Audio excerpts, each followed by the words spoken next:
कल 10 अप्रैल को पाकिस्तान के यहाँ पर जो अफगानी शरणार्थी थे, लगभग 30 लाख के करीब अफगानी लोग पाकिस्तान में रहते हैं, उन्हें निकालने का ऐलान किया था।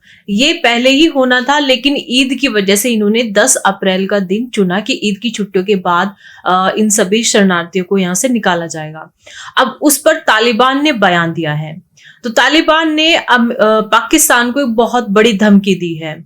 तो तालिबान की जो प्रतिक्रिया है उसकी वजह से अब पाकिस्तान में एक बहुत बड़ा रक्षा संकट गहरा गया है, जिसकी वजह से अब जो हमने पहले एक रेल जो हादसा, एक आतंकवादी हादसा देखा था जिसमें एक पूरी ट्रेन को पाकिस्तान के अंदर बंधक बनाया गया था, अब उसके बाद दूसरी ये घटना है कि पाकिस्तान ने जो 30 शरणार्थी जो अफगानी थे उनको 30 लाख उनको निकाल दिया है। तो अब तालिबान ने पाकिस्तान को नई धमकी दी है। अफगानिस्तान की तालिबानी सरकार के कार्यवाही प्रधानमंत्री, जिनका नाम है मुल्ला मोहम्मद हसन अखुंद, उन्होंने एक बड़ा संदेश दिया है। अब अफगानिस्तान पाकिस्तान के बीच में जो संबंध बिगड़े हैं वो खुली धमकियों में बदल गए हैं। तो वहां के कार्यवाही प्रधानमंत्री ने कहा है कि अगर जैसे कि पाकिस्तान वहां से शरणार्थियों को निकाल रहे अपने देश से, अफगानी शरणार्थियों को, तो उसके बाद तालिबान पाकिस्तान के अंदर जो बलोच आर्मी है, जो बलूचिस्तान को आजाद करना चाहते हैं पाकिस्तान से, उनके साथ मिलकर काम करेंगे। और उसके साथ ही पाकिस्तान का एक टेररिस्ट ग्रुप है तहरीक तालिबान, इसके साथ TTP, इसके साथ मिलकर के अफगानी सरकार डायरेक्टली काम करेगी और पाकिस्तान के लिए ये बहुत बड़ी मुसीबत सामने आ रही है। अब इसमें विशेषज्ञों का कहना है कि तालिबान की यह प्रतिक्रिया केवल एक भावनात्मक नहीं है, बल्कि एक राजनीतिक रणनीति भी है, जिसने पाकिस्तान के लिए एक और देश में आर्थिक राजनीतिक संकट और दूसरी ओर पश्चिमी सीमा से सटे हुए खतरे की संभावना के रूप में ये बड़ी चुनौती पेश कर दी है। तालिबान सरकार ने शरणार्थियों के डिपोर्ट करने की कार्रवाई को मानवाधिकार का उल्लंघन बताया है और इन्होंने कहा है कि अफगान के जो रक्षा मंत्री हैं मोहम्मद याकूब मुजाहिद, इन्होंने इसे अमानवीय, अन्यायपूर्ण और बर्बर करार दिया है, क्योंकि इसमें 30 लाख लोगों को एक साथ निकाला जा रहा है। तो ये बहुत बड़ी घटना है।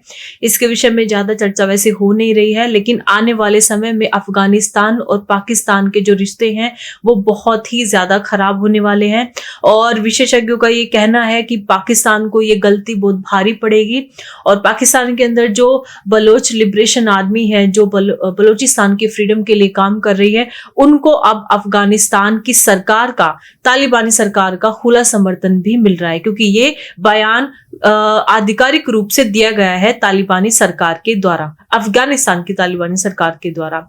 तो अब पाकिस्तान इतनी बड़ी गलती कर कैसे सकता है और आने वाले समय में ये जो अफगानी शरणार्थी हैं उनका क्या होगा? वो सभी बाहर हैं और उनको सड़क पर ऐसे ही निकाला जा रहा है, तो सबको इकट्ठा किया जा रहा है। तो इसको लेकर के आगे जो खबरें आएंगी उसके विषय में हम आपको बताएंगे। अब यहाँ पर एक और खबर आ रही है जो अफगानिस्तान से ही है। अफगानिस्तान में एक बड़ा भू राजनीतिक उलटफेर हो सकता है। रिपोर्ट्स की माने तो तालिबान ने अमेरिका को रणनीतिक रूप से अहम बर्राम एयरबेस सौंपने की योजना बना ली है। जो इनका एयरबेस है वो सौंपने की योजना बना ली है। अफगानिस्तान ये पाकिस्तान अमेरिका को सौंपेगा और हाल ही में एक अमेरिकी C-17 विमान इस बेस पर उतरा, जिसने सैन्य वाहन और खुफिया विभाग के वरिष्ठ अधिकारी शामिल थे। इसमें CIA के डिप्टी चीफ माइकल एलन भी शामिल थे। अफगान मामलों के एक जानकार ने नाम न छापने की शर्त पर यह बयान दिया है कि अमेरिका द्वारा अफगान सरकार की फ्रीज की हुई संपत्ति लौटाने पर तालिबान एयरबेस सौंपने पर सहमत हुआ है। तो बहुत लंबे समय तक अमेरिका की सेनाएं अफगानिस्तान में रही थी, जिसकी वजह से तालिबान की सीधे लड़ाई अमेरिका के साथ होती रही। अब इस लड़ाई में बहुत सारी संपत्ति जो कि अफगानिस्तान के अंदर है, तालिबान की थी, उसको अमेरिका ने सीज कर दिया था। अब ये जो एयरबेस है बर्राम एयरबेस अफगानिस्तान का, वो ये अफगानिस्तान कि जो तालिबानी सरकार है वो अमेरिका को सौंपेंगी अब उनके इस्तेमाल के लिए, बदले में वो इनके यानी कि अफगानियों की जो फ्रीज की गई संपत्ति है वो वापस इनको करेंगे। तो ये दो खबर आ रही हैं। तालिबानी जो सरकार है उनकी बड़ी आलोचना हुई, ये कट्टरपंथी सरकार है, लेकिन धीरे धीरे इन्होंने अब पूरे अफगानिस्तान पर कब्जा कर लिया है और अब ये मेन स्ट्रीम में सरकार वहां पर चला रहे हैं। अब देखना ये होगा कि उन्होंने जो पाकिस्तान को धमकी दी है उसको लेकर के ये आगे क्या काम करेंगे या फिर ये कोरी धमकी ही है। इस खबर पर हमारी नजर बनी रहेगी। इसमें अभी के लिए इतना ही।